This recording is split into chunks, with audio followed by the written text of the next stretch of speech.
Well, we've toured the horizon in the course of the last 2.5 hours, and now we're on the straight track to the finish. And that track is the railway track. We're talking about the renationalisation of the railways in the wake of the savage public reaction that there has been to the profiteering at the expense of old guys with medals and berets headed up to London for possibly their last ever commemoration of the victory over Japanese fascism.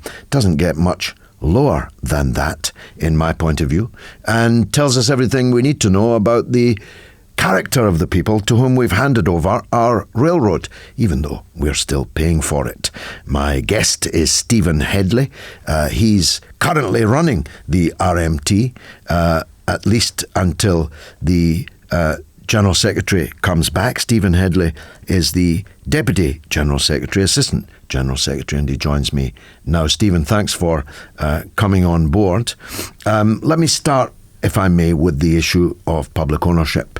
More than 60%, sometimes 70% of the public think that we should own our own railways, as we used to do. And as we're currently paying the private companies, why not run the railways ourselves? 60% to 70% agree with that, whatever their otherwise political point of view. That must be satisfying for you, yeah? Well, absolutely, George. I mean, this is something we've been saying for decades, since privatisation. The government's own report, the McNulty report, recognises that over 3 times the subsidies that used to go into British Rail go to the private companies. That money isn't invested in the railways, it's not invested in staff, it's not invested in new trains. All that happens, it goes to the shareholders and the directors of these companies. Some of whom are foreign companies, of course. Well, indeed, but the thing is, foreign capitalists are no better than British capitalists, George. What we'd say is, we don't want anybody making money out of the railways. What we want is a national railway where all the money made is invested and helps out the customer and the commuter. And the public support for that is reflected in the current electoral platform of what probably could be described as the 2 frontrunners in the Labour leadership campaign, Andy Burnham and particularly Jeremy Corbyn, are saying, if I get in, I'm going to bring the railways back under public control. But of course, even Tony Blair promised that in 1997, didn't he? Well, indeed, and Blair turned out to be a liar, not on that, but on many things, not the least of which the Iraq War. But look, we don't trust Burnham as a trade union. We don't trust Burnham, we trust Corbyn. So I think if the choice is clear, if people want a renationalised railway, renationalised public utilities and a fairer country, the choice will be Jeremy Corbyn, certainly for our members. Now look, let me turn to the issue of the strike, can I? Because as you, I think, heard before we sat down together, a lot of people are hot under the collar, so hot under the collar that they get their facts wrong. And I was not able to correct something that an earlier caller said, and you've corrected me. In fact, it's the case, isn't it, that the RMT members on strike are not getting any strike pay? No, it's not. And one of the big myths of this is that all RMT members are on £50,000 a year. Of course, the vast majority of them, and one of the things that TfL have hiding now, that they've reduced the customer service assistants, which are people on the stations, from £32,000 to £23,000. So all these people, they don't take the decision lightly. They come out and lose a day or 2 days' pay. It's a very difficult decision. And by the way, they get absolutely no pleasure whatsoever in inconveniencing the travelling public, who every other day of the year they do a great job of moving around. Well, let's deal with TfL. They've issued an open letter, 5th of August, and they make some points which on the face of them look as if they're powerful ones.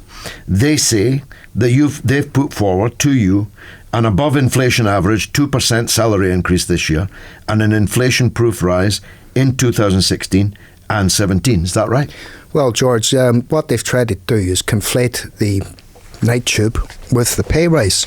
And we've said from the off that this isn't about pay. But just answering your point directly, these people, these directors of this company, they've given themselves a 50% pay rise in the past 4 years and are currently offering the staff 2% this year, which includes signing away all their rights to have a decent work-life balance.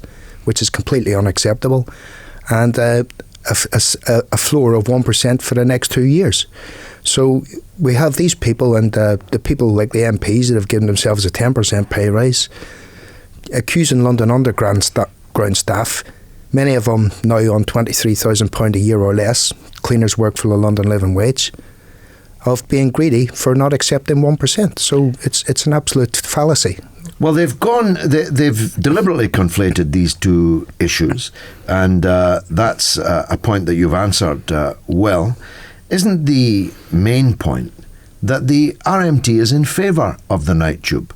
It will serve the public better. It will produce more jobs in the medium term, at the very least. But that you can't be expected to accept such a life-changing decision from your employer by fiat, by announcement. There has to be a negotiation, and there hasn't been a good enough negotiation. Well, indeed. I mean, our engineers on engineering department and the fleet department, the people that maintain the trains, they want to move them on. They work every Sunday. They don't work Sundays at all now. It's not part of their working week. They work Mondays to Fridays. So that's a massive change. They haven't negotiated with us.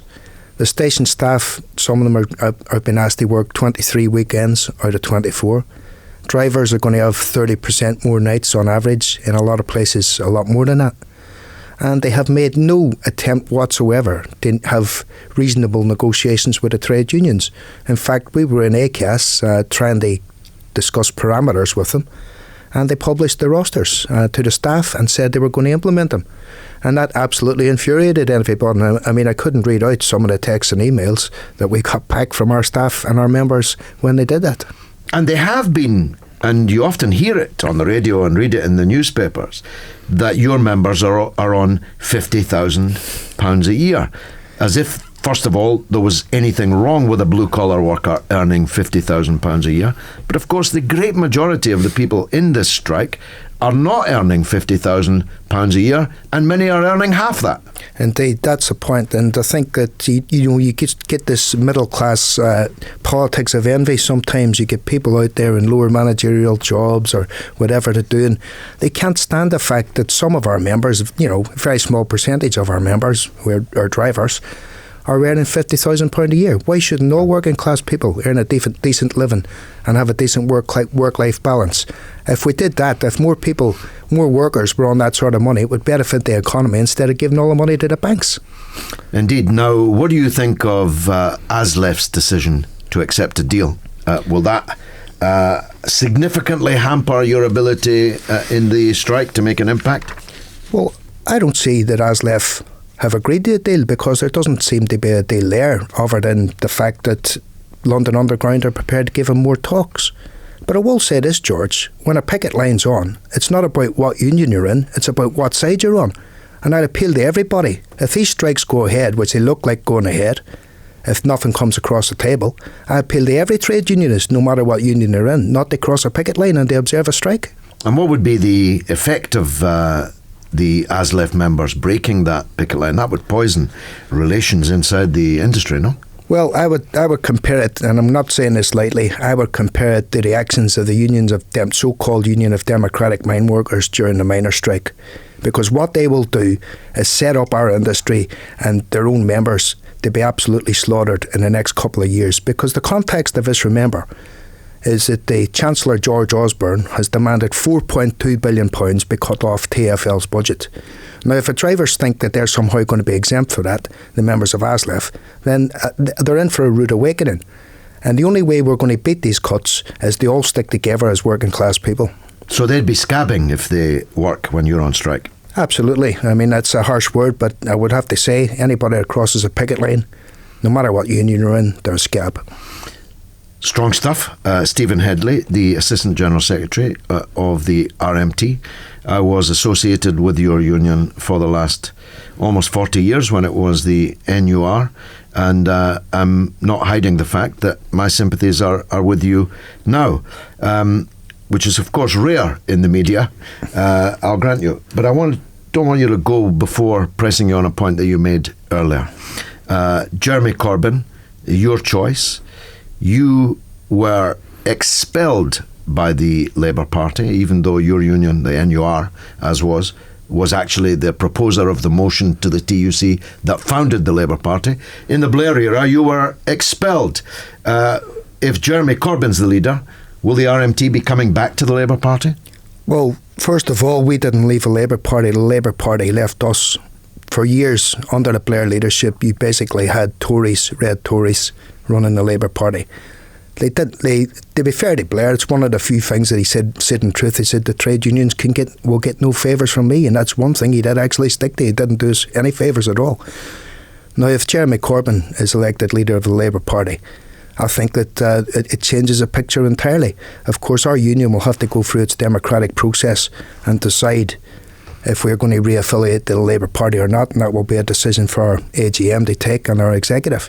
But personally speaking, I think Jeremy Corbyn's a very principled socialist, and in fact he's the only one that can win the election for the Labour Party, because polls have consistently showed that amongst supporters of other parties, Jeremy Corbyn is way ahead of any of his rivals. Stephen Hedley is the Assistant General Secretary, currently running the RMT because Mick Cash, the General Secretary, is recovering from an operation, and I wish him very well. Stephen, please tell him that.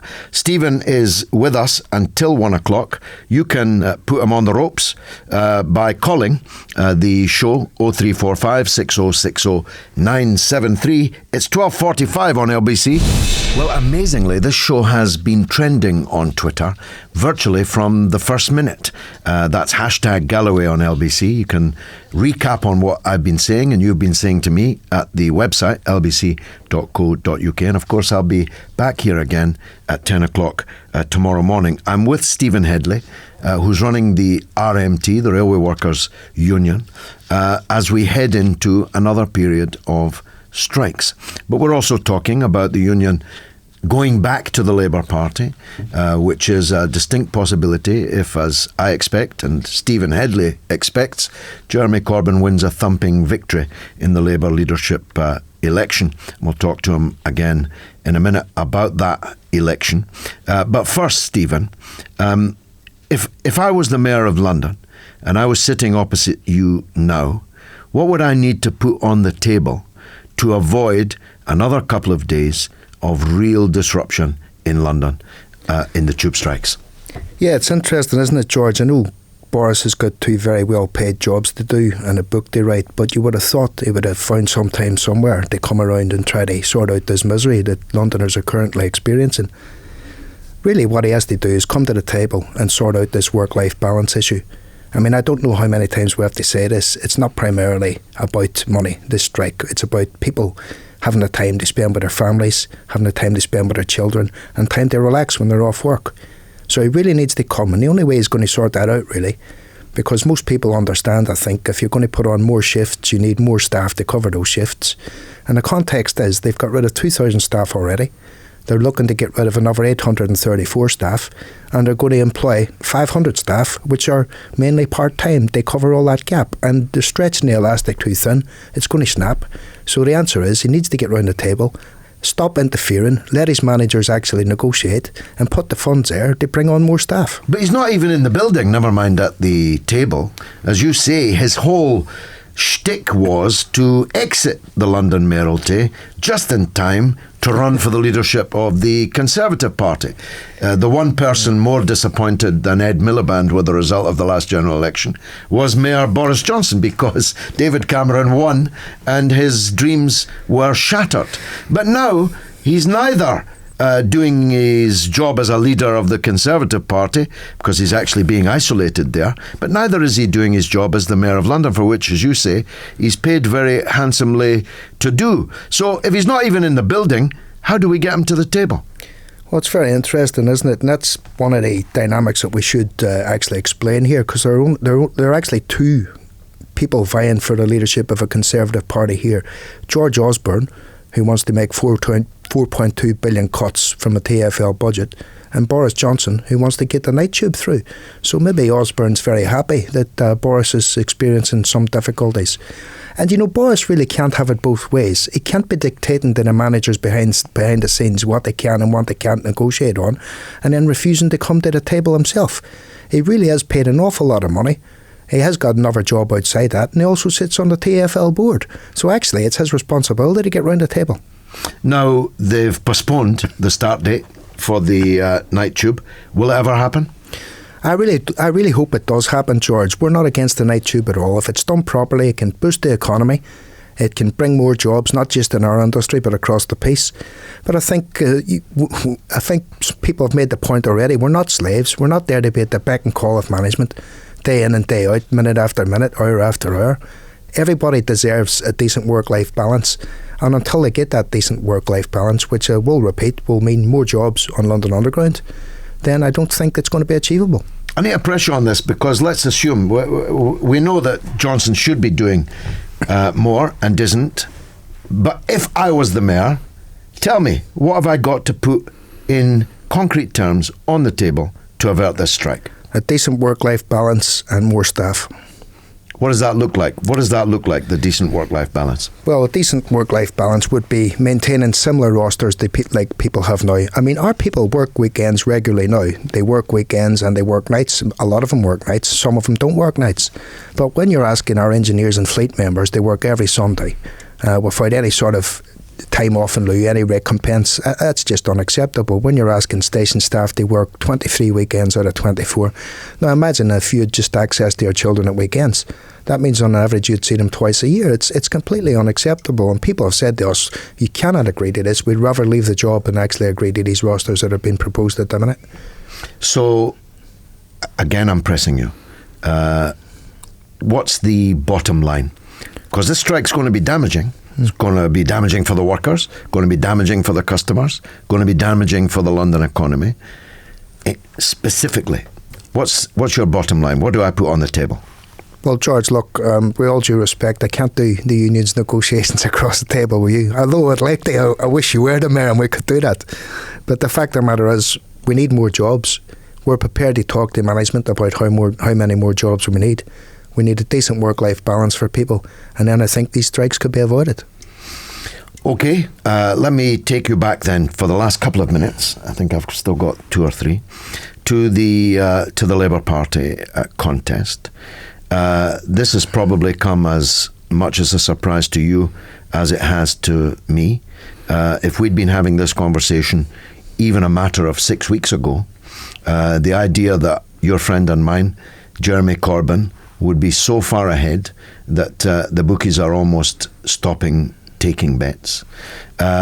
You rightly, I think, made the point that it's not, or you did so implicitly, it's not just that Jeremy is good and true and has stood the test of time and deserves support for those reasons, but the opposition is really, really limited. I mean, if it were not for Jeremy in the race, people would have fallen asleep long before now. I mean, we have a parade of speaking clocks up against them. You singled out the Andy Burnham. You said you didn't trust him. Why not? Well, look, he's flip-flopped on every issue. He used to be a member of Progress. He was a Blairite, then he was a Brownite. Then he sees that Corbyn is winning in the polls because he's adopting left-wing policies, and suddenly he's adopting left-wing policies. I couldn't trust the man as far as I could throw him. As for the other two, I mean, that Liz Kendall, she should be in UKIP. And Cooper, she should be in the Tory party or the Liberal party, maybe. I don't think of any of them as Labour people. Jeremy Corbyn's the only true Labour person there. And Gordon Brown, we discussed it in the first hour. He was pacing around like a caged beast yesterday. He walked 1.3 miles, by the way, in the course of a speech, which must be some kind of record. Do you think it will have done anything to derail the Corbyn juggernaut? Well, I mean, there's Gordon Brown, the man that deregulated the banks, who brought the country to a point of crisis, who got blackmailed by the banks then to bail him out the tune of nearly trillions of pounds, giving Jeremy Corbyn a lecture on economics. It's you just couldn't make it up, could you? They'll be getting Tony Blair to give lectures on peace yet next. Now, when are the strikes, and what's the likelihood of them going ahead? On the 25th and the 27th of August, and I think they're very likely to go ahead. Once more, I'll appeal to all trade unionists, if they do go ahead, don't cross the picket lines. I think that if TfL and the Mayor allows management to negotiate properly in the next couple of days, we might get a solution. If not, we'll have to go ahead. Do you think they want to? Do you think the management want to? Well, there's another aspect to this, isn't there? Of course, the Tories want to hang the anti-trade union legislation which they're bringing through over the head like tube workers and tie it round our necks and make us responsible. But sometimes you haven't got a choice. When your members are faced with such appalling rosters, such attacks on their work-life balance, then we have no choice but to fight. Stephen Hedley of the RMT, thanks very much indeed for that. I'm George Galloway, in for James O'Brien. I'm back tomorrow from 10 a.m. The ORR said that you could have waited to do that and let the ACAS talks continue. You say what to that? That's not the impression I got. Well, go on, tell me why. Well, our full-time officer, when he got the call,